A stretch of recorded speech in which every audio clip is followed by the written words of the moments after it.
சற்றுமுன் வெளியான தகவல். தமிழக விவசாயிகளின் வசதிக்காகவும் நன்மைக்காகவும் அவர்களின் வாழ்க்கை தரம் உயர்த்துவதற்காகவும் அரசு பல்வேறு நலத்திட்டங்களை உதவிகள் சலுகைகள் வழங்கி வருகின்றன. அந்த வகையில் வேளாண் மதிப்பு கூட்டு மையங்கள் அமைக்க 1.50 கோடி ரூபாய் வரை மானியம் வழங்கப்படும் என்று வேளாண் துறை சர்ப்ரைஸ் அறிவிப்பு வெளியிட்டிருக்கிறது. அந்த வகையில் மதிப்பு கூட்டு என்கிற சேவை மையங்கள் மானியத்தில் அமைக்கும் திட்டத்தினை கடந்த 2021 2022 ஆண்டு முதல் நம்முடைய தமிழக அரசு செயல்படுத்தி வருகிறது.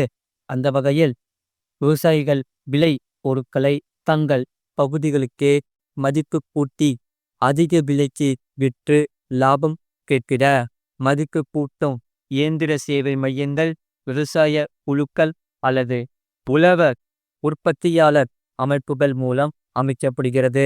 முழு வீடியோ லிங்க் கீழே அதை கிளிக் பண்ணி பாருங்க. மறக்காம லைக் பண்ணிக்கோங்க.